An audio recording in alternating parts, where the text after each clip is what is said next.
Good morning. It's good to be back. We are going to be back at Daniel chapter 3 right after this.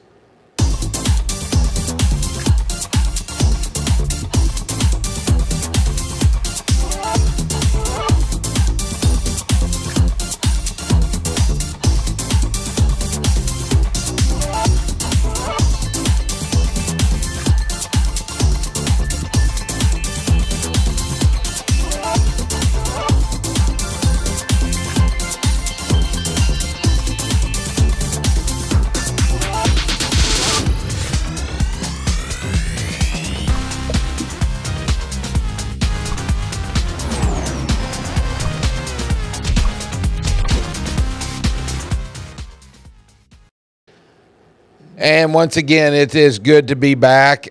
I have to apologize because 2 weeks ago when we went off the air, it did not occur to me that the following week would be Memorial Day. And so we weren't doing anything that week. And so it's been a couple of weeks. We're in Daniel chapter 3 when we left off. Shadrach, Meshach, and Abednego were feeling the heat. They weren't yet in the fire, but they were feeling the heat from King Nebuchadnezzar because he's not very happy with them that they will not bow down when the music is being played. So we're going to pick up there in just a moment, and in a few seconds you're going to see a text on the screen. But I want to do this while I am ahead or thinking of it at the moment. Our family is getting ready to take off for a week vacation, and we will not probably be back by next Monday. There is, though, a possibility that while I'm away, that if I feel inspired enough, I might send to Peter here a short 3 to 5 minute video that he will place on for next week one time, and so that way you have something to follow along with. If not, then I just ask for your prayers that we have a wonderful and safe trip, and then we will be back together in 2 weeks for sure, Lord willing. We'll put it that way. Okay, to get us to the text, let me read some things for you to show you where I was wanting to go for today. So there's this word, Philadelphia. It's also a famous city in Pennsylvania. But the word Philadelphia means human affection, brotherly love. It means being an affectionate friend. There was a man by the name of Samuel Coleridge. He wrote a poem that was titled Youth and Age. And in it he had a line that read, "Friendship is a sheltering tree." And I think that's a good word picture.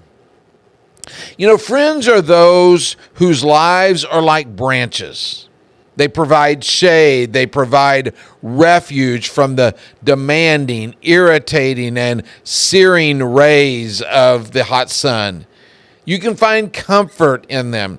You can find strength near them. They are tree-like in that they bear fruit that provides nourishment and encouragement. Isn't it interesting that when something occurs in your life and you are alone, you will pull out your phone and you will either call or text a friend. You want to connect with someone else. Few things are more lonely than going through a sudden test or even a joy and having no friend to call. Now, I share all of that with you because Shadrach, Meshach, and Abednego had what I think a strong friendship. They were a support for each other after being taken captive in Babylon. They were given special duties by the king through the help of another friend, Daniel. And in Daniel chapter 3, we find where they were given probably one of the greatest tests of their faith to God, and they stood strong together. So I want to read for you, and you can follow along on the screen this week, Daniel chapter 3, verses 16 through 18. As I'm reading it, you're listening, you can follow along, and let's see if you notice how many times friendship is mentioned. So here we go. Shadrach, Meshach, and Abednego replied to him, King Nebuchadnezzar, we do not need to defend ourselves before you in this matter. If we are thrown into the blazing furnace, the God we serve is able to deliver us from it, and he will deliver us from your majesty's hand. But even if he does not, we want you to know, your majesty, that we will not serve your gods or worship the image of gold you have set up. Did you catch friendship? Now, if you were actually looking for the word friend or friendship, you came up empty. You didn't find it. But friendship is alluded in the text. 5 times we find the word we. And 2 times we see the word us. Shadrach was not by himself in standing against the king's edict. Meshach was not alone in his convictions. Abednego had not been abandoned by the other 2, leaving him on an island for himself. They all 3 refused to bow the first time. And they all 3 stood firm when given a second chance to abide. They all 3 knew that the true God would rescue them. And here is the most awesome part of the story to this point. They all 3 were willing to be thrown into the fiery furnace, even if God did not rescue them. It is true. It is much easier to stand for the truth and stand for God when we are surrounded by a supportive group.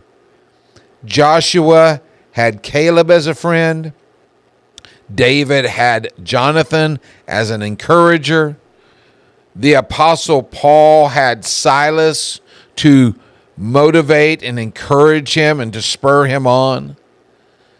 But sometimes when the heat is on, our friends bail. And there's no one that knows that better than Jesus. Simon Peter told Jesus, even if I have to die with you, I will never disown you. But Peter couldn't stand the heat around the campfire when the people were accusing him of being part of Jesus' team. In a moment when Jesus needed his friendship the most, Simon failed him. But Jesus would forgive him, and Simon would be instrumental in leading the first century church. Shadrach, Meshach, and Abednego could have compromised a little bit. They could have allowed for themselves to live and to go on enjoying each other's company. They could have still served God, and they could have served the people that they were already doing. But they were wise enough to see that compromise would have poisoned the very conviction they were bound so closely to. Each had a higher allegiance to God, so together they placed their faith and lives in the hands of God. I want to ask you to stay tuned for what happens when we meet together, either next week or in 2 weeks, as we continue through this story of Daniel, and specifically in this chapter, Shadrach, Meshach, and Abednego. Thank you again for joining us on Plugged In, and have a wonderful week.